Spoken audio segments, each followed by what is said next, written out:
Өлкө аймагындагы жаңылыктар топтому менен эфирде ош жаңылыктары, студияда Самара Аширбаева. Саламатсыздарбы? Алгач бүгүнкү чыгарылыштан кыскача.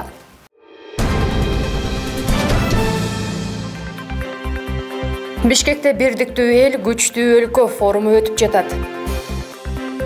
Кыргызстанда тышкы соода жүгүртүүнүн көлөмү жогорулап жатат. Кара сууда 20 жылдан берки мектеп көйгөйү чечилди.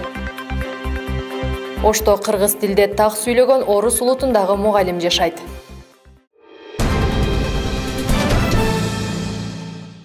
Президент Садыр Жапаров Бишкекте өтүп жаткан бирдиктүү эл, күчтүү өлкө жалпы улуттук форумунун катышуучуларына кайрылуу жолдоду. Президенттин кайрылуусун мамлекеттик катчы Сүйүнбек Касманбетов окуп берди.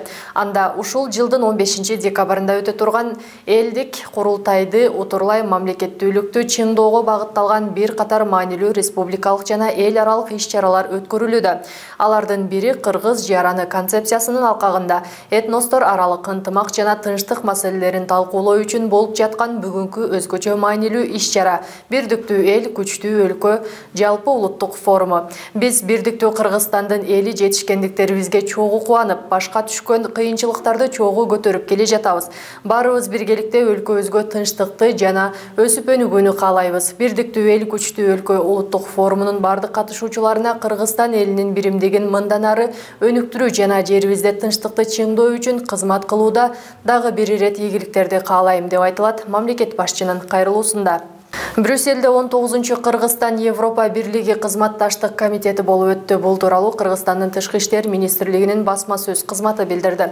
Кыргызстандын делегациясын Тышкы иштер министринин биринчи орун басары Асейин Исаев, Европа Бирлигинин делегациясын Европа тышкы аракеттер кызматынын Россия, Чыгыш өнөктөштүк, Борбордук Азия жана ЭКК боюнча башкаруучу директорунун орун басары Люк Девин жетектеди.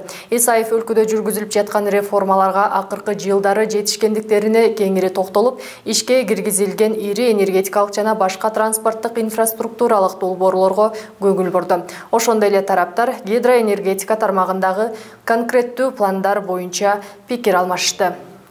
Кыргызстан калкынын 75%га жакыны сейсмикалык жактан кооптуу жайларда жашайт. Бул тууралуу улуттук статистика комитети маалымдады. Өзгөчө кырдаалдар министрлигинин маалыматы боюнча сейсмикалык жактан кооптуу делген категорияга кирген 80ден ашык ири калктуу конуштар бар. Алар жер титиреши ыктымал чөлкөмдөрдө жайгашкан. Бул жерде республиканын калкынын 75%га жакыны жашайт деп айтылат маалыматта. Ошондой эле Кыргызстан өзүнүн географиялык жайгашуусуна байланыштуу кооптуу табигый кырсыктарга дуушар болгон турган мамлекеттердин катарына кирери айтылган. Дүйнөдөгү климаттык өзгөрүүлөрдүн жана геосаясаттагы кырдаалдын кесепеттерине карабастан Кыргызстандын экономикасы өргө карай өрүш алууда. Улуттук статистика комитетинин маалыматы боюнча тышкы соода жүгүртүүнүн көлөмү жана экспорттук, импорттук кирешелер жогорулап жатат. Кененирээк темага кабарчыбыз токтолот.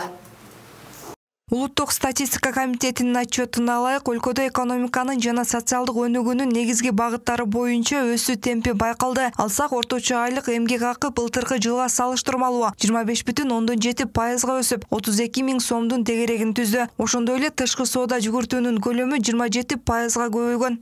Биз кеше белгилеп кетүүчү тармак бул баягы реалдуу экономиканын сектору жөнүндө сөз кылышыбыз керек. Бул жерде өндүрүш жөнүндө сөз кыла турган болсок, биринчиден көрсөткүчтөрү боюнча алдыңкы орунда бара жаткан бул Кыргыз Республикасынын Чүй областы менен Бишкек шаары. Ал жерде 19%дан 30%га чейин көрсөткүч берип атат өсүү темпи боюнча. Ошону менен бирге салык саясатында санариптештирүү колго алынып, мунун артында көмүскө экономика менен күрөшүү алдыга жылууда. Бул болсо өлкө бюджетин толтуруп, экономикалык көрсөткүчтү жакшыртат. Жалпылап айта турган болсок, бүгүнкү күндө азыркы ошол 9 айдын жыйынтыгы боюнча Кыргызстанда реалдуу экономикалык саясат иштеп жатат, ал туура багытта жүрүп жатат. Ошол экономиканын өнүгүшүнө тиешелүү министрликтер, ведомстволор ошол туура экономикалык саясат алып барып жатат деп айтсак болот. Мынтип өлкөдө социалдык экономикалык жагдайды жакшыртуу аракети жүрүп жаткан учурда элдин биримдиги маанилүү экенин талдоочулар белгилешүүдө. Себеби учурда соц тармактар аркылуу элди бөлүп жаруу, көтөрүлүшкө чакырыктар тарап жатат. Бул болсо калктын ынтымагына доо кетирип, кызыктар тараптардын максаты ишке ашуусуна алып келет. Азыр ушул бийликке наразы болгондор, мурда чоң кызматтарда иштеп келип азыр жумуш ала албай калгандар, ушулар даярданып атышат. Ал эми акыл эстүү кыргыздын көпчүлүк элдери биздин мамлекеттин көпчүлүк адамдары бул мамлекет азыркы бийликтин жакшы иштеп аткандары көрүп билип туруп алар барбайт мындай митингке. Эгерде элдер ушул жерге дагы акылсыздык менен барып чогула турган болсо, жакшы билесиңер, бир канча ушерп, бир канча мамлекетке зыяндар, көп чыгымдар учурайбыз. Аны эл көрүп билип турат. Мындай анча-мынча кыйналып жашап аткан убакта андан бетер кылышат да. Талдоочулар ошол эле учурда буга чейин өткөрүлгөн төңкөрүштөрдөн сабак алууга чакырышат. Саясий кызыкчылыктын артынан уюштурулган митинг, наразычылык акциялары өлкөнү артка тартып, эл жыргап кеткен жок. Учурда алдыда митинг уюштурулат деген маалыматтарда коомчулуктун назарын бурууда. Калк мындай аракеттерге жол бербей, тынчтык гана болуусун каалашат.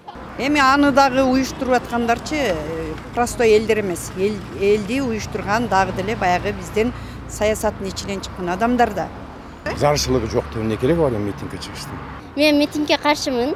Азыркы митинг болгон учурда үчүнчү тараптар кандайдыр бир жоготууларга болбосо ооруларга жолугуп калышы мүмкүн. Андыктан мен митингге каршымын. Элдер эми кичине Кыргызстандан болуп келатканда митингдин кереги деле жок. Ошо митинг кылам дегендер Кыргыздын душмандары да. Белгилей кетсек, 1-май райондук сотунун чечими менен Бишкек шаарындагы Борбордук аянтка митинг өткөрүүгө тыюу салынып, бульвар тараптан тынчтык митинг өткөрүү үчүн атайын жер бөлүнүп берилген. Алдын ала макулдашылбаган митинг өткөрүшсө кылмыш жообуна тартылышат. Зарина Рахманбердиева, Азам Бузуриков, УТРК Ош. ОКМК Крим Төбөл Камчы Көлбаевдин уюшкан кылмыштуу тобунун мүчөлөрүнө жана уюшкан кылмыштуу топторду каржылаган айрым жеке ишкерлерге карата кылмыштуу кирешелерди легалдаштыруу фактылары боюнча тергелип жаткан кылмыш ишинин алкагында Бишкек шаарындагы Айчүрөк соода борборунун ээси Габазов Анвар Ильшатовичке карата Кыргыз Республикасынын кылмыш жаза кодексинин 263 беренесинин 1-бөлүгүндө каралган кылмышты жасагандыгы үчүн сыртынан айып тагып эл аралык издөө жарыяланды.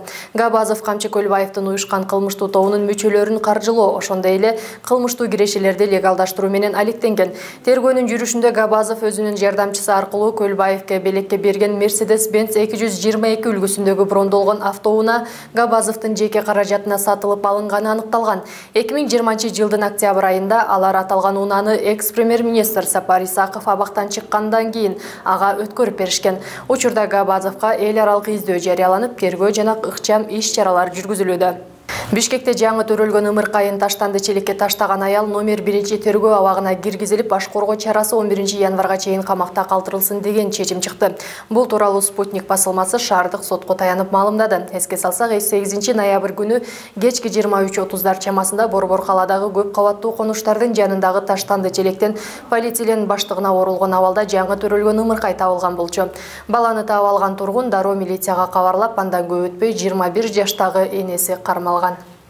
Кара Суу районунун Зарбалик айылындагы 20 жылдан берки мектеп көйгөйү чечилди. Аталган айылдагы Зарбалик орто мектебинин окуучулары бала бакчанын эски имаратында билим алып келишкен. Учурда бардык шарттары менен жаңы мектептин курулушу жүрүп жатат. Азыркы күндө курулуштун 85% аяктап калган. Жаңы билим берүү мекемесинин курулушу боюнча кабарчыбыз баяндайт.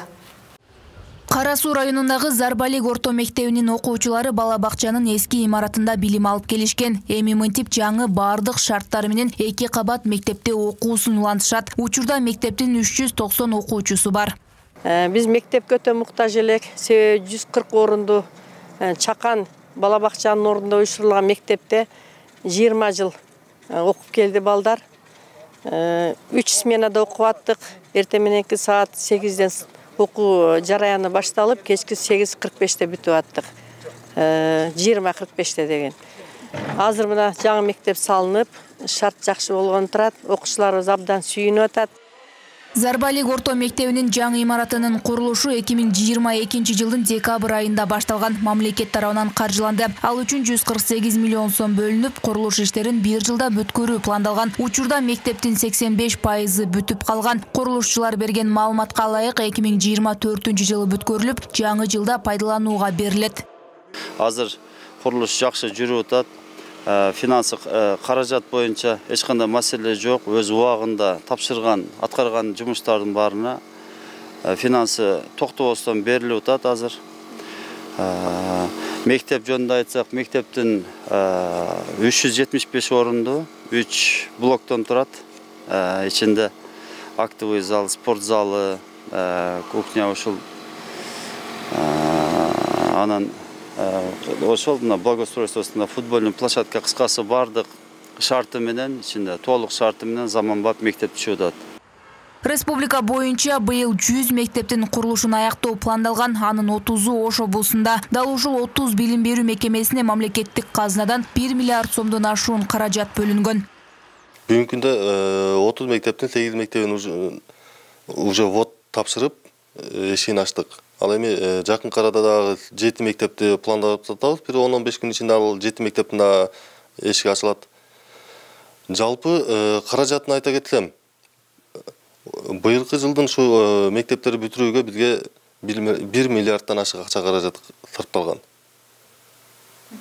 Быйыл жыл этегине чейин ушу 30 мектептин эшигин ачабыз деп пландаштырып, азыр ошонун үстүндө иштеп атабыз. Быйыл Ош облусу боюнча 8 мектептин курулушу бүтүп, жаңы окуу жылына пайдаланууга берилген. Ушундай эле мамлекет тарабынан каржыланып, курулушу жүрүп жаткан дагы 153 социалдык объекттер бар. Айымкан Исралы кызы, Муслим Ахметжанов, УТРК Ош.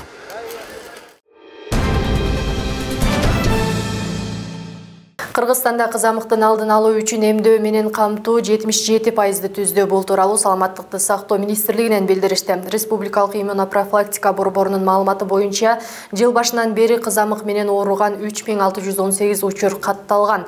Жашы боюнча бөлүштүргөндө 88% же 3195 учур 10 жашка чейинки балдар арасында катталган. Кызамык вирусунун активдүү циркуляциясы Бишкек, Жалал-Абад жана Чүй облустарында байкалууда. Бул жерде вирустун жугуштуу уюшкан топтордогу эмделбеген балдар арасында кездешүүдө. Өзбекстанда Кыргызстандын маданият күндөрүн өткөрүү 2024 жылга жылдырылды. Бул тууралуу Кыргызстан менен Өзбекстандын маданият министрлери Алтынбек Максутов жана Азатбек Назарбековдун жолугушуусунда айтылды. Ведомствонун басма сөз кызматынан билдиришкендей, тараптардын жолугушуусу Алтынбек Максутовдун 9-10 ноябрь күндөрү Өзбекстанга болгон иш сапарынын алкагында өткөн.